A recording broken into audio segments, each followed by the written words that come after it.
Joe Sena here from Spartan. I am at Air Force Special Operations Command, where 2,000 of the most elite personnel operate. These are our radios, these are our push-to-talks. Now when you think of Air Force, you typically think about equipment like this or a fighter jet. But the reality is, there is a hand-picked group of elite folks that no one's ever heard of. And so I am going to spend the next 2 days getting my ass kicked to find out what they're all about. I suspect the Pareto principle does not apply here. What that principle means is that typically 20% of the people do 80% of the work. I have a feeling 100% of the people do 100% of the work down here. Let's go find out.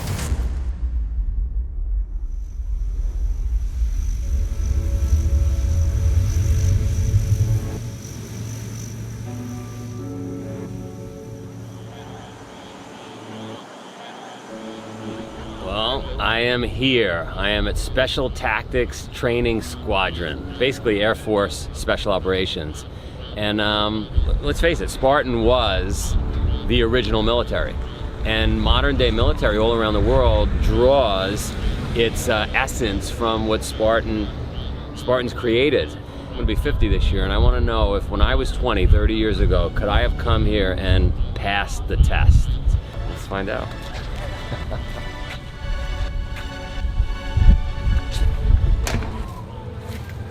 Colonel Tudor, excited to be here, sir. Hey, quit smiling.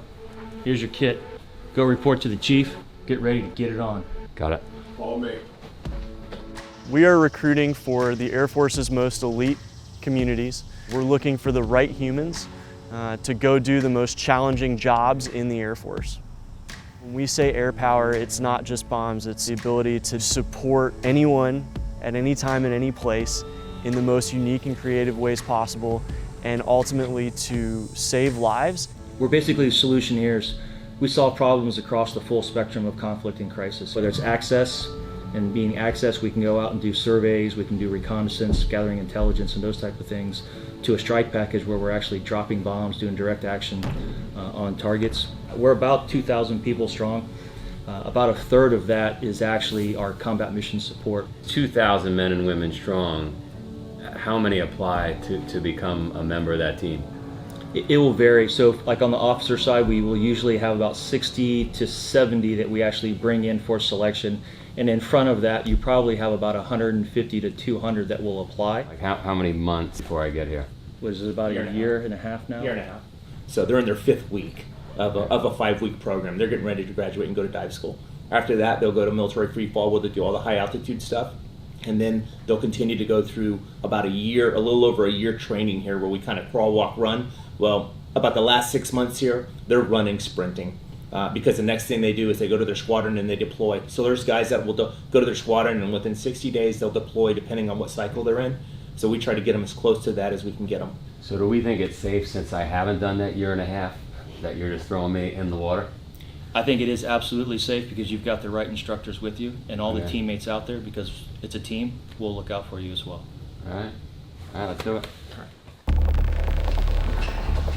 Chief Gilmay, Spartan helmet there, what's the story there? Spartans for us are the guys that go through these doors out to the Argyle Aquatic Center, and they hit it day in and day out as hard as they can, because they want to become that Spartan warrior for America. So these are our Spartans. This is awesome. This next step, take. High side! High side!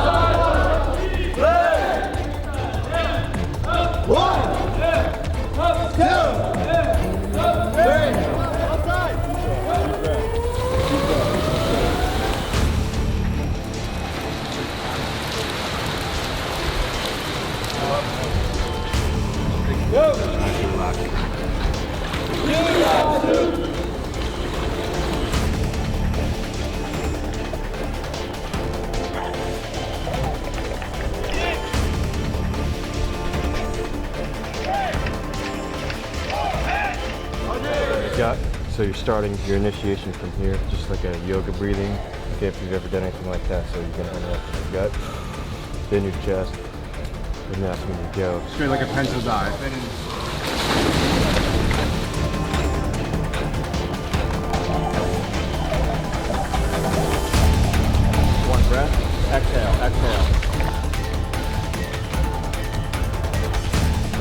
How's your heart rate? Racing. Okay, let's get this next one out.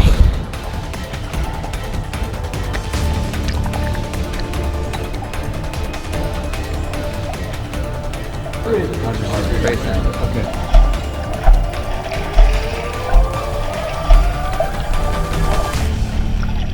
All right, sir, that's our pool session for today.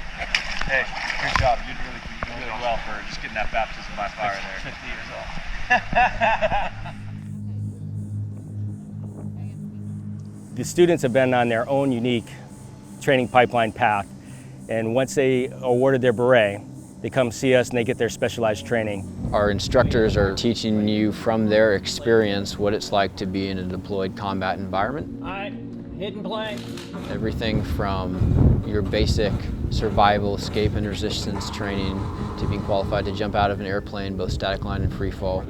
They're going to get their small unit tactics training, shooting, CQB or close quarter combat training, as well as the ability to be the air expert in ground situations. So we like to say that we solve ground problems with air-centric solutions. So it's a serious machine. Unbelievable. It's awesome looking. It looks like a Batmobile. Yeah, it really is. They're pretty impressive. And we've got other machines, but this is kind of what the guys are doing today. So it's not like if you slid your vehicle, the tires would come off the rim.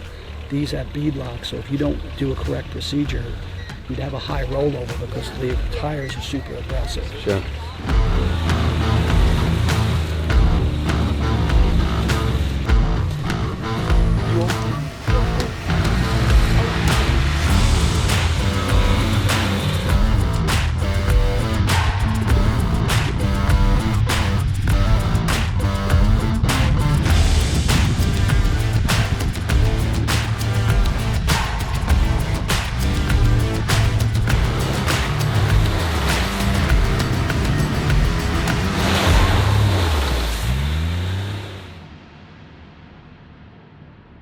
So I'm Hunter Truchet. I'm the Human Performance Program Manager for the 24th Special Operations Wing. I'm Lindsay Fow. I'm the 720th Special Tactics Group Performance Dietitian. An MRE is a meal ready to eat. It's around 1,000 to 1,300 calories per meal, and it's nutritionally complete with 100% of your vitamins and minerals and a balanced ratio of carbs, fats, and proteins. If you eat 3 of them a day, it's a little over 3,000 calories, which is okay for active duty military. I like it. It's something that I hope the average person never has to eat, but there's no other product that could compare. Food was excellent. Instructors were fantastic. Holding my breath was a disaster. Adjust that as need be with where else is coming. In my opinion, to be a part of special tactics, it requires a certain individual that wants to put themselves and is okay with putting themselves in uncomfortable positions in order for the betterment of their team and their country. We're looking for the right humans to go do the most challenging jobs in the Air Force. We don't only recruit athletes, we recruit people who want to be in the career field. There's nothing special about anyone physically that steps in here. It's the mindset, and the mindset is willing to work, willing to understand, willing to adjust. If you can do all those things, you have a good chance of being successful. We have to find people who are capable of going beyond themselves and working with a team and working for the greater good, whether it's in a humanitarian mission or some type of strike mission or some type of direct action mission. The attitude that Spartan racers show in their ability to both have the fortitude to continue under very oppressive situations, and then their ability to think beyond themselves and to help their team. Those are things that are common across very few things in our world anymore. And so those things are shared with the community that we represent and that we're recruiting for. Those are the things that we're looking for. I did one Spartan race. It was the 13-miler. The best thing about being in a Spartan race was being with people that have the same mindset of you outside of the military. So people that enjoyed pushing themselves to their limits and finding what those limits are. I've never really been in an environment like that outside of special tactics. And so that's one of the things that we want people to understand. If you have the drive to do it, we will help you develop that drive. We will help you become a better teammate and a better person and eventually an Air Force Special Operator. That's our goal.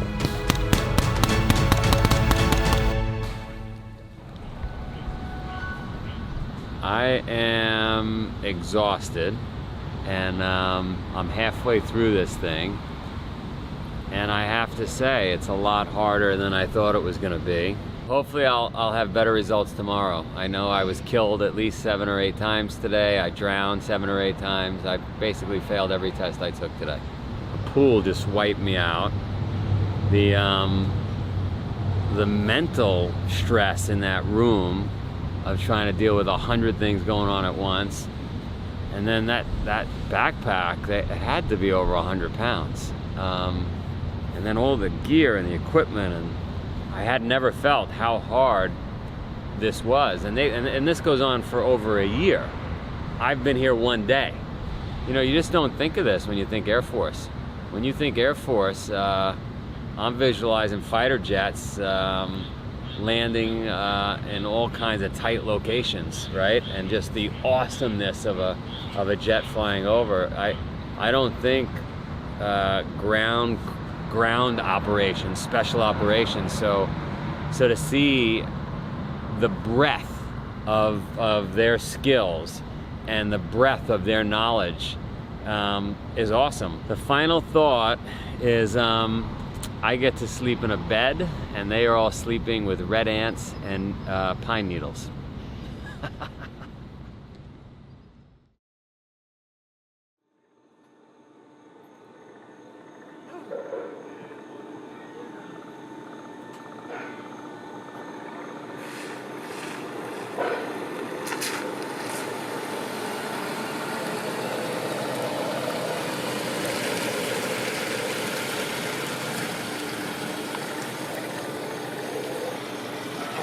Time to make the donuts.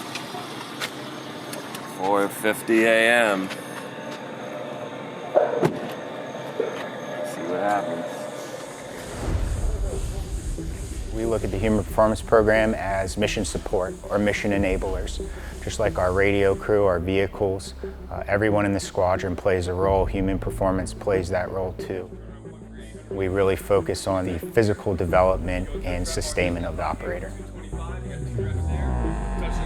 For Special Tactics, we're a free weight-based program. Our implements are endless. You'll see ropes, rowers, racks, dumbbells, kettlebells. You controlling the weight and motion is what we're looking for.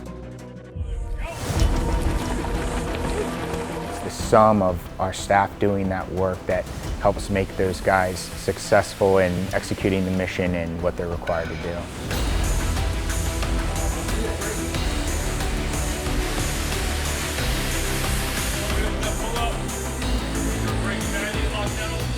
We're teaching them life skills, teaching them how to eat well, train well, take care of their bodies, and preparing them for the challenges of combat.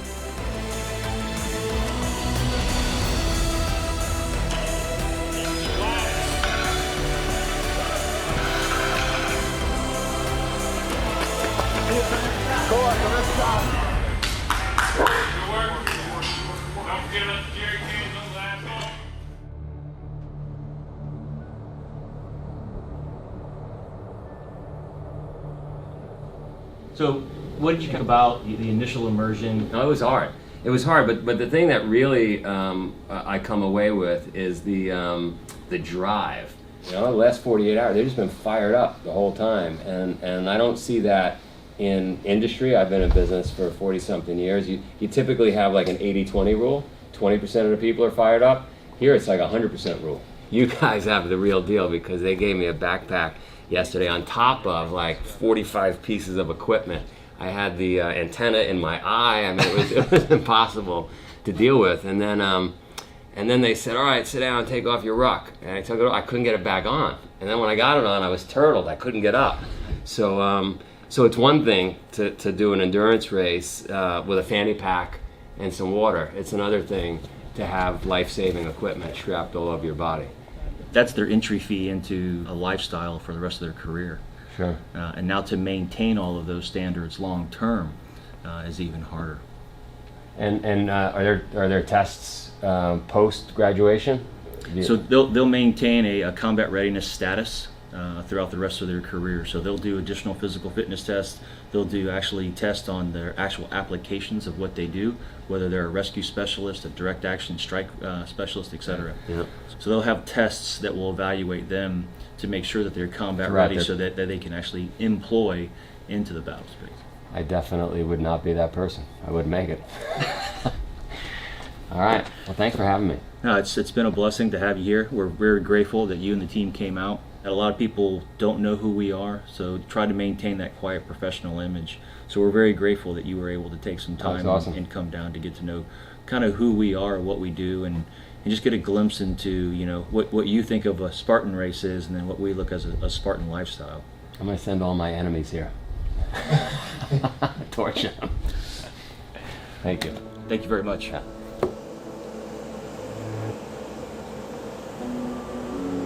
I learned a lot over the last few days. I learned, one, that I would have not passed the test. I think I failed 18 out of 19 tests.